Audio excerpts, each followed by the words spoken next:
This is a good list that I've put together, inspired by a couple of others and my own contribution, and I'd like to share this list with you. First, learning the power of purpose. A person who has purpose in their life, they have something to go for, some meaning. One writer described it, for some people it becomes a magnificent obsession. And for you and I, maybe it doesn't need to be that dramatic as a magnificent obsession. But it has to be something that does something to us, something that pulls us, especially into the future. You know, there are many influences on us. One is the influence of the past. Some people are always pulled back by the past. Some people are always pulled aside by the distractions. But here's what's powerful. If you have a list of high purpose in your life, it pulls you toward the future. And the more powerful the purpose is, the stronger it pulls. And here's the other great advantage if you have purpose for the future. It pulls you through all kinds of challenges and all kinds of difficulties. If you don't have these strong purposes for the future, it's easy to get swallowed by a bad day. It's easy to be almost annihilated by a poor month. And it's easy sometimes to almost disappear beneath the waves of a year that goes backwards if you don't have something to pull you beyond that year. So if you want something to pull you through all kinds of challenges, all kinds of difficulties and things that come at you, you got to have something on out there, beyond today, beyond next week, beyond next month, beyond this year, that pulls you into the future. And the clearer it is, the stronger it pulls.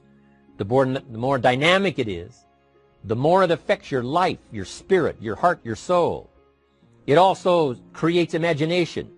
It gets your mind working on how to achieve that purpose. And if your mind will work, and if your heart works, and if your spirit works, and if you have good input, like good ideas, I'm telling you, there isn't anything you can't accomplish.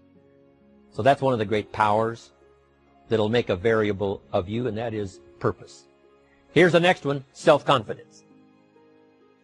Where does self-confidence come from? And this is the best advice I can give you on that.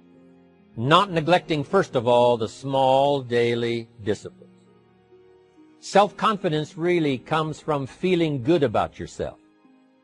And one of the best ways to feel good about yourself is at the end of the day to know that you poured it on. You did your best.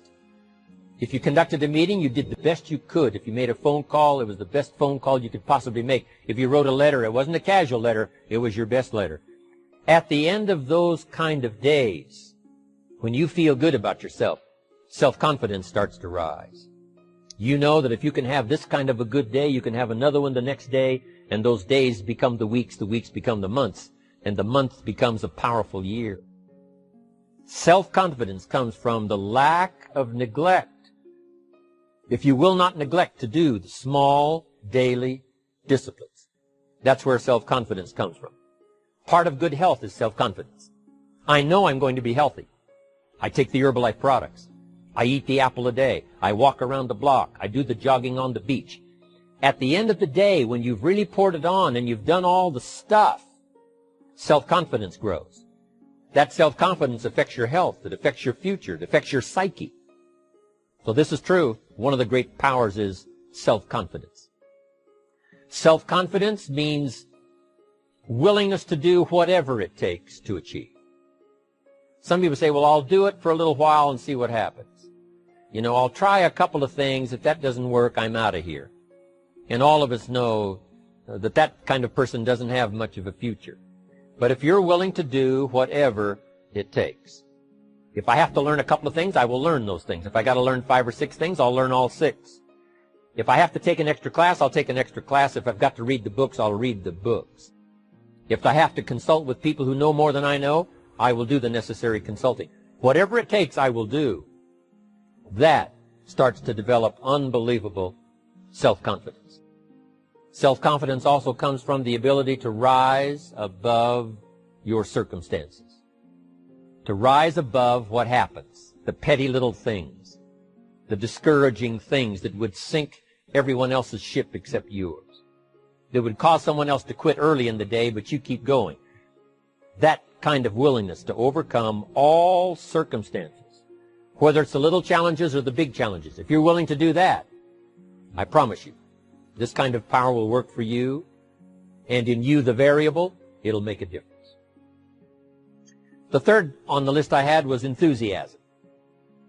And here's what I wrote about enthusiasm. Enthusiasm that's powerful is mostly enthusiasm that is enthusiasm inside, 90%, 10% outside.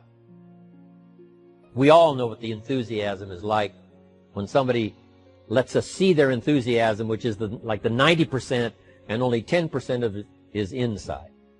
But the enthusiasm that really affects people is not just being loud, but the enthusiasm that runs deep, the enthusiasm that comes from deep inside, created by self-confidence, created by purpose, created by genuine willingness to help other people. That kind of enthusiasm, knowing that you're going to get the job done, knowing you're going to affect people, knowing you're going to have testimonials flowing in from all kinds of directions. That kind of enthusiasm. A lot of it is quiet. A lot of it is unheard. And the 10% that's heard, it rings a bell. People call it genuine enthusiasm because they know that what you say in the outward display of your enthusiasm is only a small tip of the iceberg of the enthusiasm you feel inside that really motivates you to do the best job you can. Next on my list to help you become the powerful variable is expertise.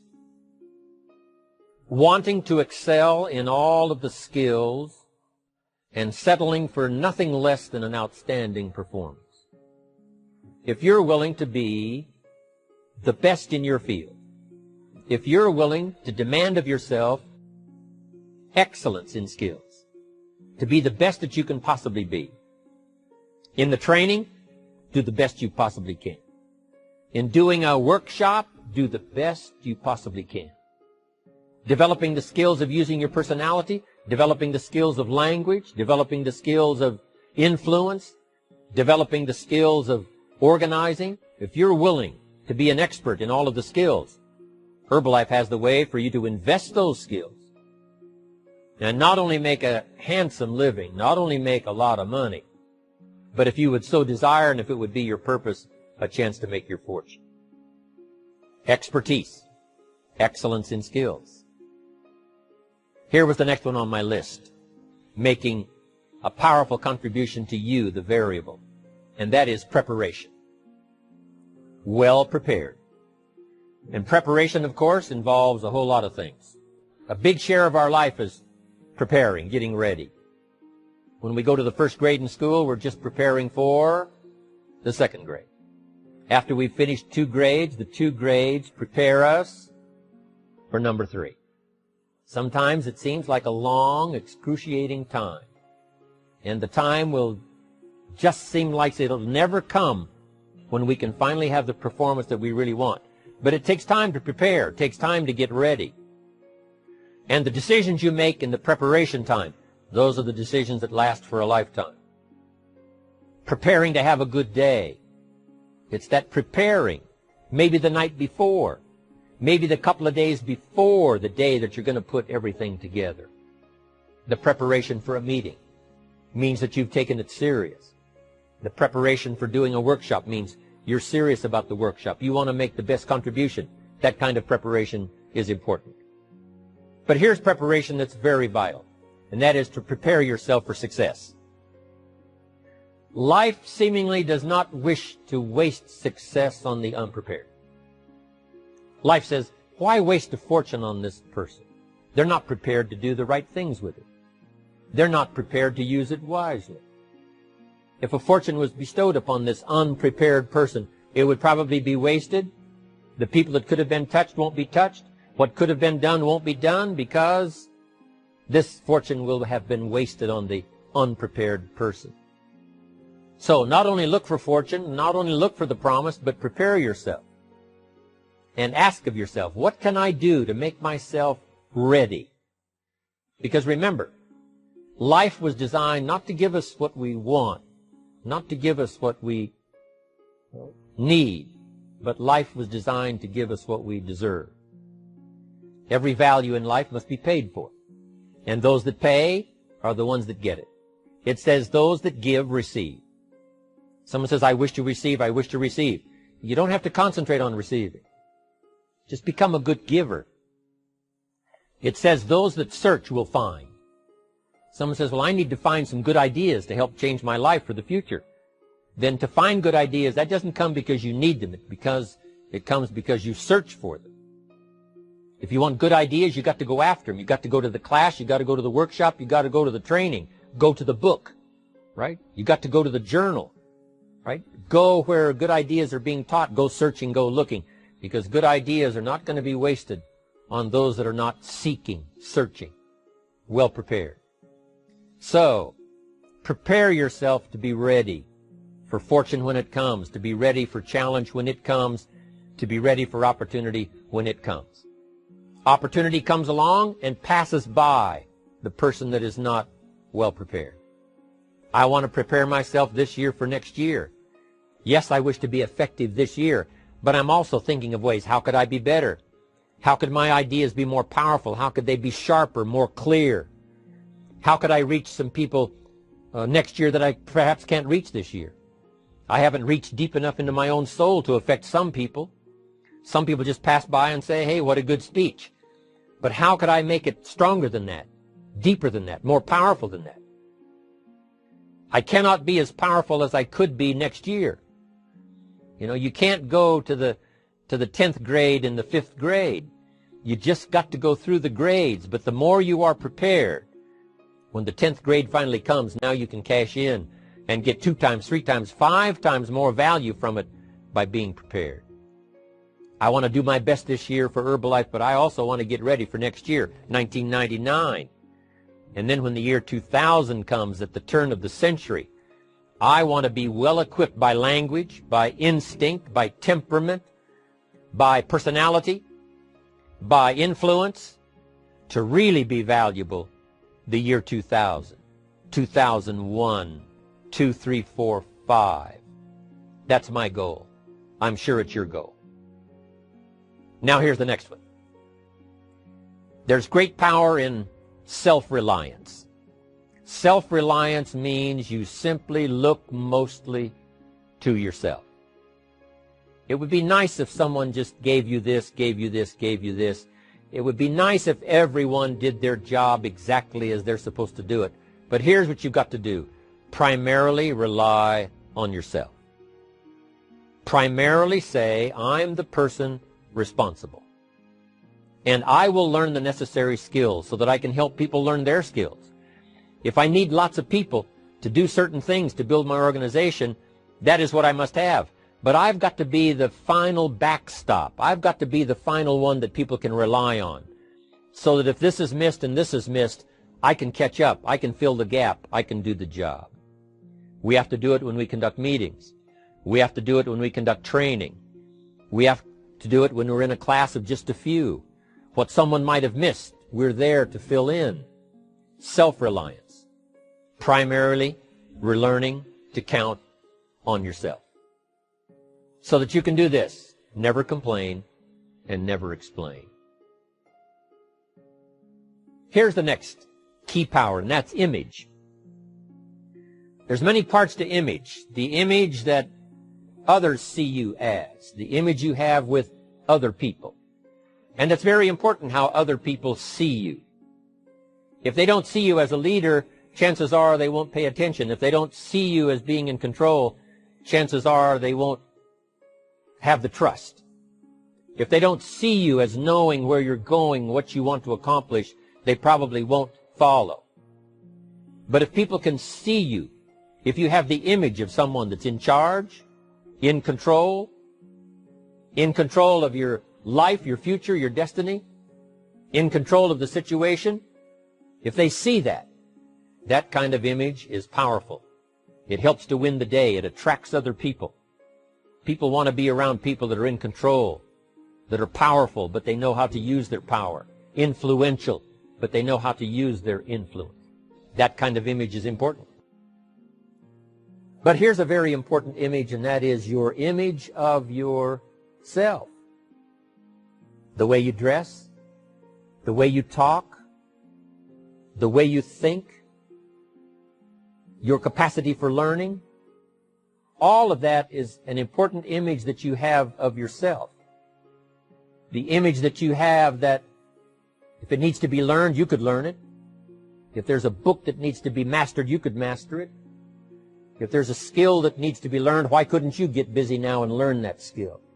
That kind of self-image, that I am continually trying my best to be the best I can. Because one of the most important places you have to look is into the future, yes. You've got to look into the past, yes. You've got to look around, yes. But one of the most important places you have to look is in the mirror. You know, how I appear to other people, that's important. But how I appear to myself is the ultimate importance. That kind of image, to where you'll develop the self-confidence, you'll develop the self-reliance. Now here's another one in my rather short list. The next word is character. Becoming a person of high values, a person of principles, a person of honesty, a person that earns respect. That kind of character. It took character when Mark started to put the marketing system together. How can we have a system that will build in the integrity, that people will know that if this happens, then this will happen. And if this goes wrong, here's the way to fix it. Unless you have the principles and the character and the integrity to put together a viable plan for a wide variety of people, then the system is not going to last very long. And I've been around long enough, and I'm sure you have been around long enough to see a lot of systems that got started, but they failed. And the reason is because they were not constructed with integrity. They were not constructed with character. They were not constructed with doing the right thing. They might have been constructed to take advantage. You know, cash it out as quickly as possible and leave. Mark was involved when others took advantage of him all those years ago before Herbalife. When someone took advantage and didn't have the character, didn't have the principles, and didn't have the character to stay, the character to see it through, the character to do the right thing. So this is important, to develop the character within yourself, that people see you as honest, as fair, willing to do the right thing, willing to be helpful, but always willing to walk the center line, not to pass the line. When we come to an opportunity like Herbalife, especially multi-level network marketing, it is so dynamic, it is so powerful, and it is so possible in fortune-making that sometimes people want to speed up the process by cutting the corners, by neglecting to do the right things, you know, to cheat a little here, you know, cross the line just a little bit, because then, you know, it'll grow faster and you can cash in quicker. Not necessary here. Doing Herbalife right will build your fortune longer and stronger than trying to cut the corners and not doing it right.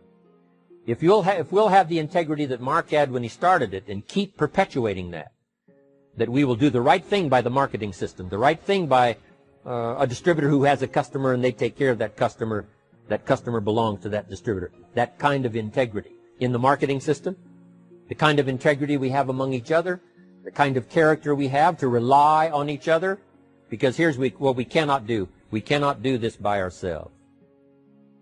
Mark's got to count on me. I've got to count on Mark. We've got to count on the president's team. The president's team has to count on the chairman's club for advice and counsel. We have to count on the millionaire team, the tabulator team, the world team. We've got to count on the distributor. We've got to count on the distributor giving the right message to the potential customer. We've got to count on the distributor giving wise counsel to the new recruit, teaching them the right way, the Herbalife way, the principled way, the character way. Vitally important. Building and developing your own character. Now here's another one. It's called self-discipline. Self-discipline, all of us have a challenge with that. Because sometimes it's easy, and especially if you're working hard, doing the best you can, it's easy sometimes to let up and let it go. But remember, So many people, especially now that we're as big as we are around the world, are counting on what we do. At home office, they have to be careful. They have to be disciplined. It's easy for the person who ships the product from Herbalife says, oh, well, I'll wait until tomorrow to ship it. And then they go home and sleep like a baby. But the distributor who's waiting for that product doesn't sleep that night, or doesn't sleep when the product doesn't show on time. But if everybody will have the discipline to say, I will do the best job I can. I will make mistakes, of course, because we're all human, but I'll try to remedy those mistakes and do the best job I can. That kind of self-discipline that understands how important your part is in all of the functions that work. Coming to work on the set here, HBN, there's so many people that play a part. And each one of the parts that are played is necessary to put on the broadcast, make it viable, make it real, make it powerful. Any couple of them missing, and it would be a disaster. But all of it put together, and it works like a charm. Each person developing the self-discipline to do their part, do their job. Here's one more, and that is the power of extraordinary performance and demanding of yourself excellent results. This is so important. If you want to live extraordinary, you must do extraordinary. If you want an extraordinary income, you must do extraordinary things.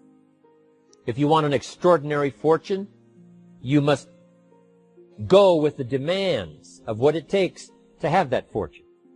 Mark has made such a fortune, it's almost beyond comprehension what the numbers really are. But guess what he has the satisfaction of knowing? He earned it all. If he'd have been lax in the performance, Herbalife would not be here these 18 years later.